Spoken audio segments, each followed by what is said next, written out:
Today we will discuss about fields, sources and electromagnetic potentials.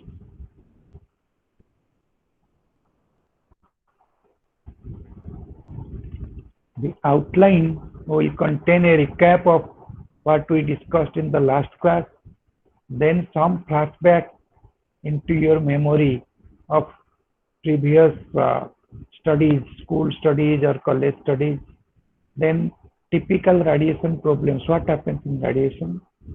Then we'll look at electromagnetic potentials, Gauss transformation, Lorentz condition, radiation Gauss condition, equivalent to Maxwell's equation. Is it possible? Whether electromagnetic potentials are equivalent to Maxwell's equation. Then continuity of charge, significance of what we discussed, then retarded potential. There we'll end. So let me go back to what we discussed in the last class. I think we started with directivity of antenna. We said that if we take an isotropic antenna and another antenna which is a practical antenna, both are radiating same power, then in a particular direction the ratio of the power radiated by the practical antenna to that of the isotropic antenna is called the directivity of the antenna. Then I told you, or we discussed about what is a beam solid angle. So in the beam solid angle, I told you that if I take the main beam or complete beam of the antenna, whatever radiation intensity is there, collect that, put it in a fixitious solid angle, then that solid angle gives me the beam solid angle, because that solid angle contains the total intensity that is contained in the beam. It is a fixitious angle which contains the total intensity radiated by the antenna, equivalent to normal beam angle. Then we discussed about the relationship between gain and directivity, and we related that by saying that gain is equal to directivity into efficiency of the antenna. From that we developed the concept of efficiency, and we said that directivity and gain both are same thing. Only difference is in one case we are not considering the losses, in the other case we are considering the losses. Otherwise both are power. Then we defined what is called beam efficiency, that we defined as total power in the main beam to the total radiated power. Then we discussed about what is the polarization loss factor when two antennas, radiating antenna and receiving antenna, are not oriented in the same direction or they have different polarization. Then the product of their polarization vectors, a square of the product of the polarization vector, that gives you the polarization loss factor. That also can be expressed in terms of dB. Then we discussed about the Friis transmission formula.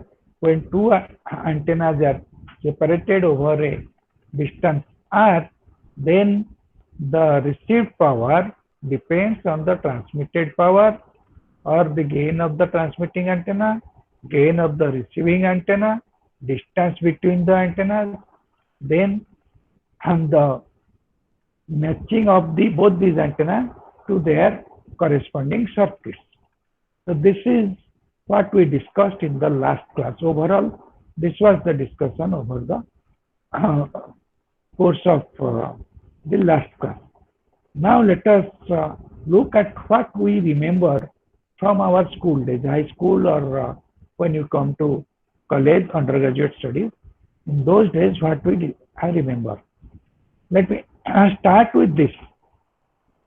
We know if A is a vector quantity, then if I take dot product of A with A, then that will give me the amplitude of A square. So A square amplitude A dot A is equal to amplitude of A square. Now here I am taking A as an unit vector, therefore A dot A or 1 dot 1 vector is equal to A amplitude, which is also unit, because 1 into 1 is equal to 1. That is why I have dropped that square sign here. Similarly, we know if I take a vector and take its cross product with itself, then the result is 0. I hope this is known to everybody. Then, you know, something we call a delta operator. Delta operator is a vector as well as an operator. Now look at the definition of this delta operator. Delta is equal to x cap dou x plus y cap dou y plus g cap dou z. Now x cap, y cap, g cap, they indicate that delta is a vector. So it is definitely a vector. Then dou x, dou y, dou z, they indicate that it is an operator. It is operating or it is differentiating. Differentiation is an operation, calculus, operation in calculus. So delta is definitely an operator. So in all, we can say that delta is a vector as well as an operator, or we say delta is a vector operator. So when we use delta, it will exhibit both the properties of an operator as well as vector. So two properties will be there. We have to use them judiciously. Now in this class or in this lecture and after this lecture, I am going to use certain notations, simple notations. You know, you write mostly d by dx or dou by dou x to represent differentiation. That I will, for shorthand, I will write that as dou x. So dou x means dou upon dou x, or dx means d upon dx, differentiation. Similarly, dou square x is and dou square upon dou x square, second derivative. This is in the time domain, this is in the spatial domain or space domain.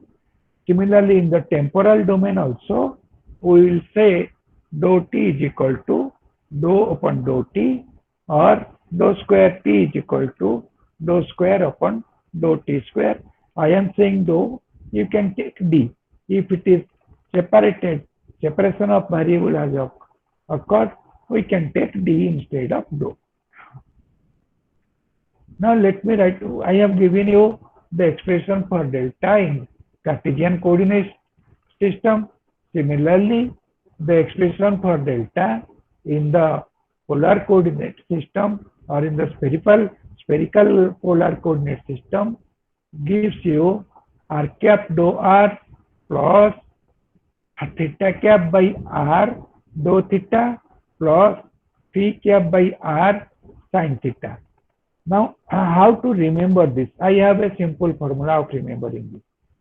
Now, divide everything on the right hand side. Assume that everywhere there is r sin theta.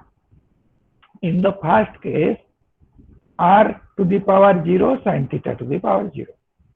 In the second case, I increase r to the power 1, sin theta to the power 0. In the third case, I increase sin theta to the power 1. So I got, in the first case, r cap by r to the power 0 sin theta to the power 0, that is 1. In the second case, theta cap by r to the power 1 sin theta to the power 0, that is r. In the third case,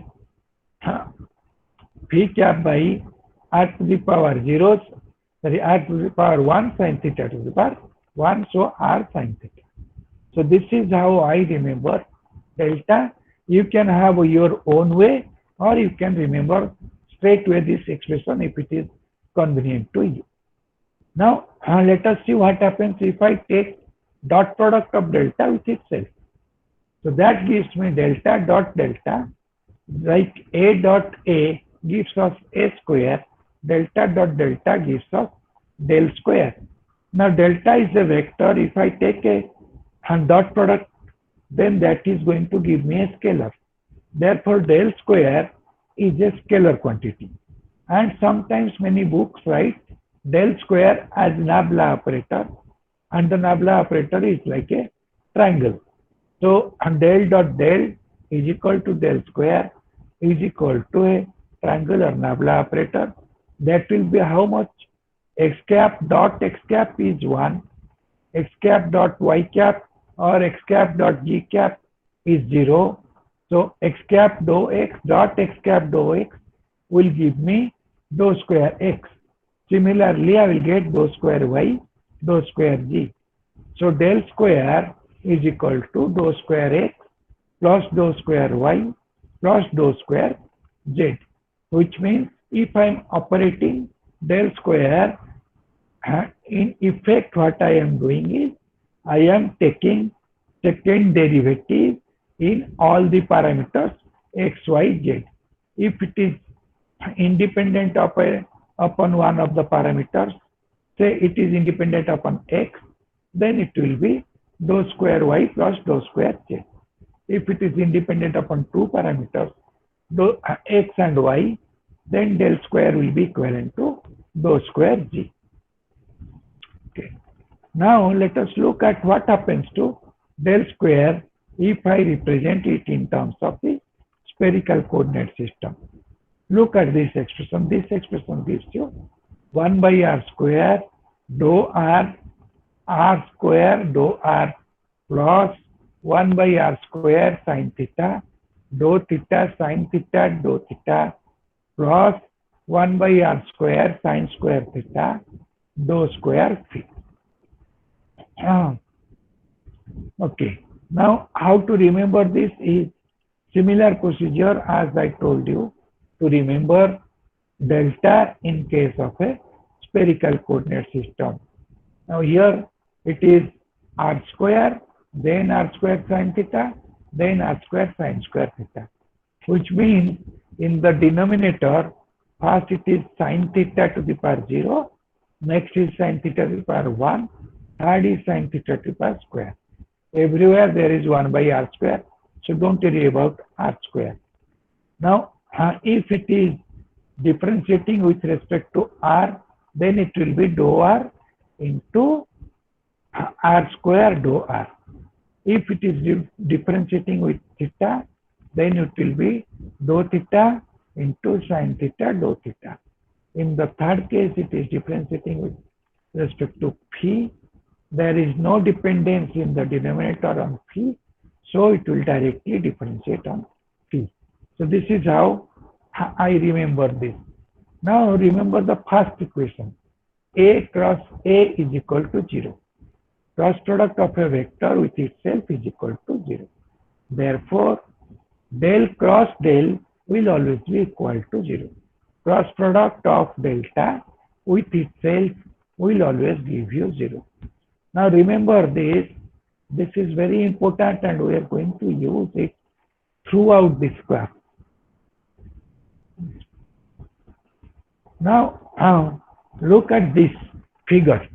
This figure shows you the Cartesian coordinate system as well as the spherical coordinate system.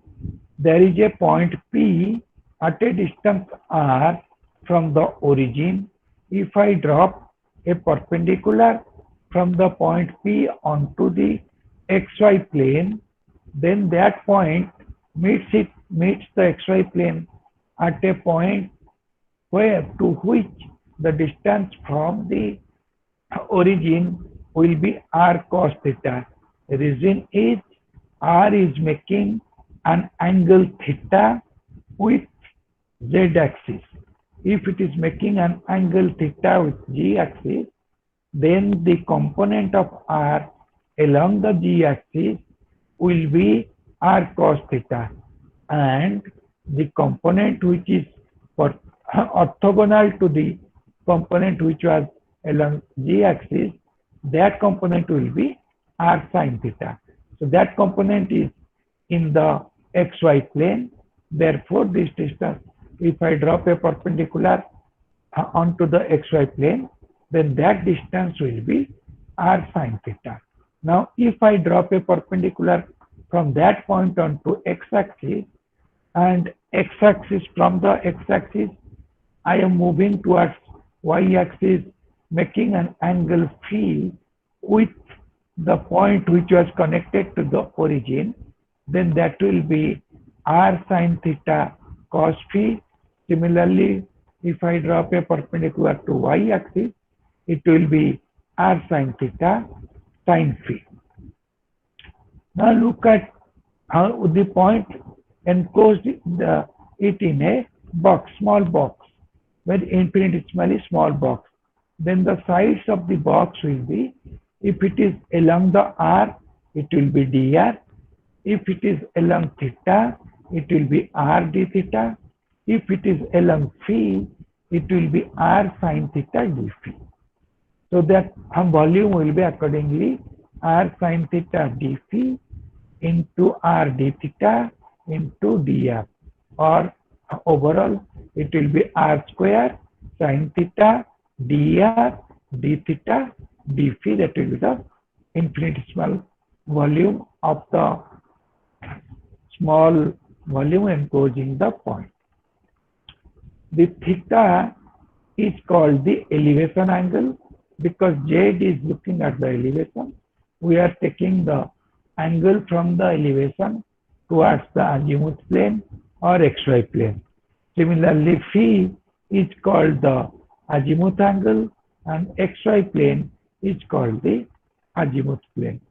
Now, once we know this, then we can say that in the spherical coordinate system, del dot or divergence of del will be given by this expression. The expression is 1 by r square dou r square plus 1 by r sine theta dou theta sine theta into whatever will be there plus 1 by r sine theta dou phi into whatever it is. This I have told you in the previous slide also. Now what will happen to the curl? Divergence we have seen. What will happen to the curl? And the curl will be r cap by r square sine theta, theta cap by r sine theta, phi cap by r dou theta dou phi, ar sine a theta, r sine theta, a phi, its determinant. So determinant of these three quantities, that is going to give you curl of A. This is something that I expect you to remember from previous classes. If you have not remembered, try to remember this. Now the method is same, r cap by r square into sine theta, theta cap by r sine theta, it is already there. Then phi cap by r, that is for the top row. Middle row is dou r dou theta dou phi. Bottom row is ar r a theta r sine theta a theta. So this is easily you can remember this. So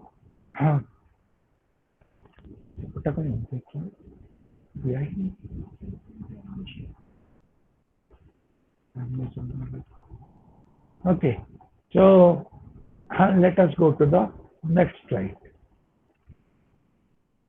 So we will discuss what are the typical radiation problem. When we look at radiation, what are the typical problems?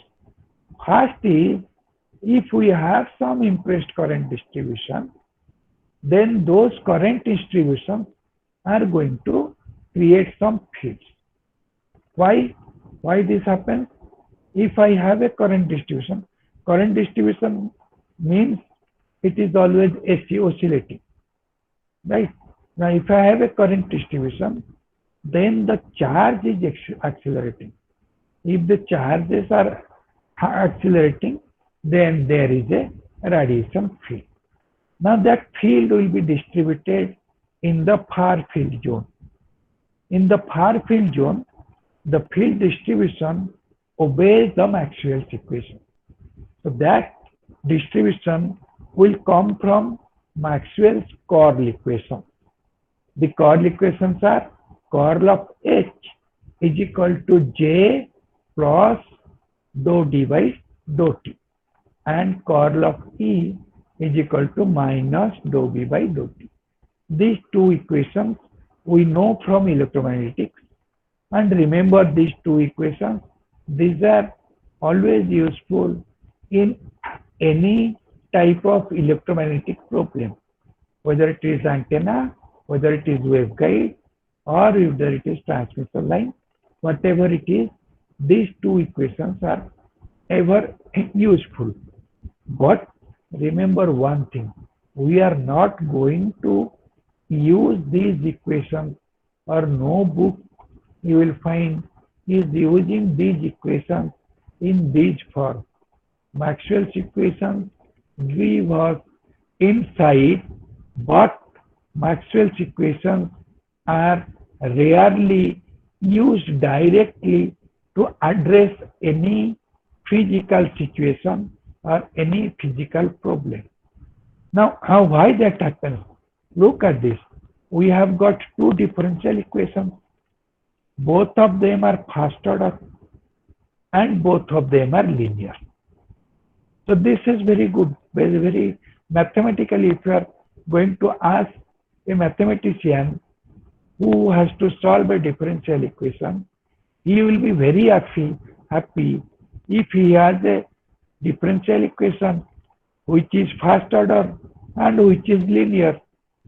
It is very easy to solve, right? But the typical characteristics of these equations, we have to look into it deeply. Now, each equation contains both the fields, E field and H field, either in the form of EH or in the form of EB or in the form of DB or DH. But both the equations have HD and EB. Why I am saying D and B? These are called constitutive relations. D is equal to epsilon E and B is equal to mu H. And we are considering mu and epsilon to be isotropic. Therefore, D and B are same as mu and H with some multiplicative scalar factor. Alright. So both equations contain both the fields. Each equation contains both the fields, which means these equations are coupled to each other. You cannot solve one of the equation if you leave out the other one. That is the problem. It is differential equation, first order, linear, everything is there in the first equation, but I cannot solve that because that is related to the second one. For the second one, it is the same thing, which means I need to solve them simultaneously. So you require a simultaneous solution of two differential equations. Go to any mathematics person, go to any physicist, they will say you that this is a difficult problem. The process of solving is difficult. It is a quite difficult process to solve. Now this difficulty necessitates or makes it necessary that we find some alternative approach to solve these equations. Now look at these equations. What is there? Both these equations have vectors H, J, D, B, E, all are vectors. Then there is a vector operator. Delta is a vector operator. So we have vector operator and we have vectors in both these equations. So what we have to do is, we know vectors obey some identities. We have to find out some identities judicially, or we have to apply our mind and find out some identities so that we can convert this chord equation to some uncoupled wave equation. We know wave equations are easy to solve. So if we can convert this chord equation, any of this chord equation, into an uncoupled wave equation, we can solve that wave equation, and then we can come back to this chord equation or to the quantities contained in the chord equation. So for that, I always take, or we always take in the electromagnetic community, we take help of something called electromagnetic potentials. So we'll discuss about electromagnetic potentials. Now let us, before going to that, let us look at some useful identity. The first identity is called a scalar triple product. A dot B cross C is same as A cross B dot C. For the students, those who are MSc students, my students, I leave you this as an exercise to prove A dot B cross C is equal to A cross B dot C. Please prove this. Try to prove this. I am sure you will be able to prove this. From this, if I replace A as delta and B as delta, then I can say, and C as A, then I can say and del dot del cross A, which means divergence of curl of A is equal to curl of delta dot A. Now del cross del, A cross A is equal to 0. So del cross del is equal to 0. 0 into A is equal to 0. So this is one important identity. Del dot del cross A is equal to 0. Next identity comes from this relation. Assume that K and L are two vectors. If I take their cross product, I will get another vector. So K cross L gives me M. Now for K, I write del. For L, I write A. Then del cross A will give me another vector, which is U. Let me take that vector as U. So if I do that and I take divergence of both the sides, then what I will get? Del dot U is equal to del dot del cross A. Now del dot del cross A, I have seen, is equal to 0. So del dot U will be 0. Now if from this, what I learn is, if the divergence of a vector is equal to 0, the vector is U here. If divergence of a vector U is equal to 0, then it is always possible that I can express the vector U as curl of another vector. So U can be always expressed as curl of another vector, provided its divergence is 0. So remember this. Then let me look at another identity which is very easy. A cross A into G. G is a scalar quantity. So I can say A cross GA or AG. G is a scalar quantity. So A cross AG is same as A cross A into G. A cross A is equal to 0 based on the vector product property. Therefore, this will be 0. So A cross AG is equal to 0. Now let me replace A with del. Then del cross del G is equal to 0. Now what is del G? you know del G is called grad. So curl of a grad is equal to 0. So curl of a gradient of over any scalar function is equal to 0. Because gradient over a scalar function gives you a vector, so we can take a cross product of that vector with del. That gives me del cross gradient of G, that will be 0. Now let us apply this. Whatever we studied now or whatever we saw, let us apply them. The first application comes from this. We know divergence of B is equal to 0. Now what is B? B we know is equal to mu into H. Now divergence of B is equal to 0 means B is a vector which can be represented as what? If I take divergence of U is equal to 0, I am representing U as curl of A. That means B can always be represented as curl of something else. Now divergence of B is equal to 0. It says that B is divergenceless, which means B lines are for B is always forming closed lines of forces. So it is always rotating along a line. There is something which is rotating in closed loop. Therefore also from physics you can say, since it is rotating, curl represents rotation, B can be represented as curl of A.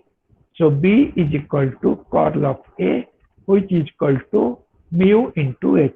As B is equal to mu into H, so mu into H is equal to curl of A, or I can say H is equal to 1 upon mu into curl of A. Now let us look at the second equation. Curl of E is equal to minus dou B by dou T. Now curl of E is equal to minus dou B by dou T. Now let me take for B, I am writing curl of A. So this one I will put in place of B. So on the right hand side, if I replace B by curl of A, then what I will get?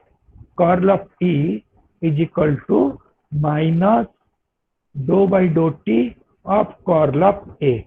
Now dou by dou T operates on time, del operates on space.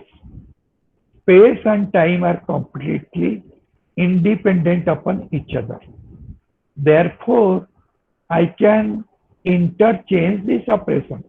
The spatial operation and temporal operation can be interchanged.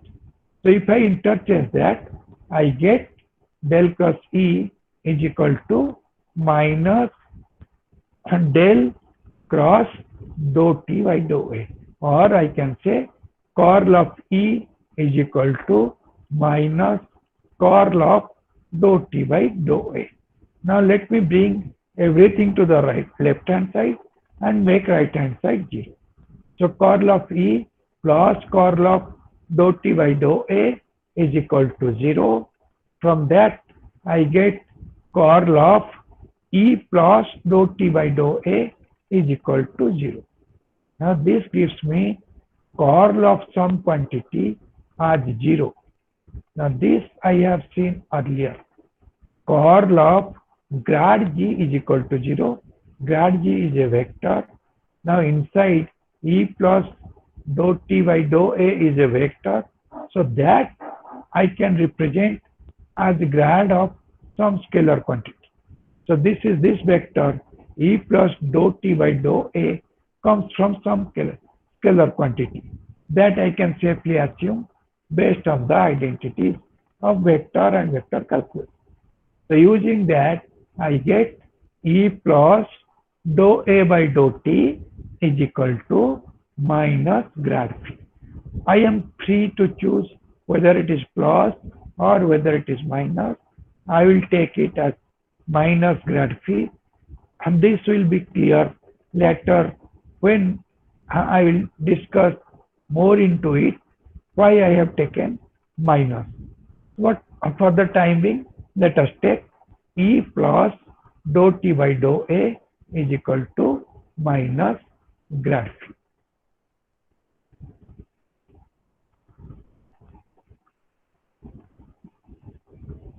Now, I told you mu cross mu H is equal to del cross A. Similarly, E plus dou T of A is equal to minus grad phi. Now, using these two, we will see something else. Okay. So, from first one, we see that divergence of H is 0. If I take divergence of both the sides, that will be 0. That I know, from that I have got this. Now divergence of H is 0 implies that H has only circulation. H will be always circulating, which means it is a solenoidal field. It is always conserved. It possesses only a circulation. Right? That means it can be represented by a curl of some other vector, which is a vector function A. That is what we have seen by taking divergence of H, or from knowing divergence of H is equal to 0. Now A is called the magnetic vector potential. It has the potential to determine A. Don't confuse it with the potential that you read during electrostatic. That potential is different. That is equivalent to a force. This is not that. So A is called a magnetic vector potential. Why it is called a magnetic vector potential? The reason is A is a vector. That is why it is a vector potential, and it relates to a magnetic field. That is why it's called a magnetic vector potential. The divergence needs to be specified for a complete definition of A. This is most important. We have not defined what will be A, what is the value of A, exactly what will be the nature of A, or what will be an expression of A. If we know A, for any A, H will be satisfied if I take curl A. But this A can be arbitrary, right? So this divergence needs to be specified. Divergence of A is equal to 0. That needs to be specified. So A is not unique. Till now A is not unique, which means divergence of A is unspecified till now. We have to specify it at some point at a later point. If we do that, then A will become unique. To make A unique, we have to specify divergence of A. Similarly, for E, for the second equation, E plus dou T of A is equal to minus grad phi. The curl of this equation is 0. The curl of this equation is 0, so it is a conservative field. Dimensionality on both the sides, if you look at both the sides, E is in an electric field. Therefore, electric field can be added to electric field. So dou T of A has to be an electric field. Left side becomes electric field. So grad of phi has to be an electric field. So from dimensionality, we know that this is going to, both the sides are going to be electric field, and it is behaving like a static electric field, right? So phi is called the electric scalar potential. Phi is a scalar quantity, therefore it is a scalar potential, and it is related to electric field, so it is called electric scalar potential. So usually we call phi as scalar potential, A as vector potential. We drop the terms which are within the bracket, that is magnetic or electric. These terms we drop. Like A, phi is also not unique. We need to find out phi later. Later we'll find out phi. We'll see that after some time. So let us take a break, small break at this point.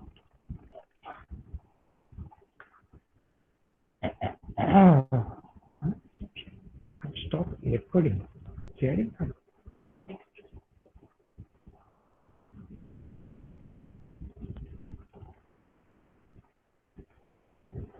कौन है recording mode में?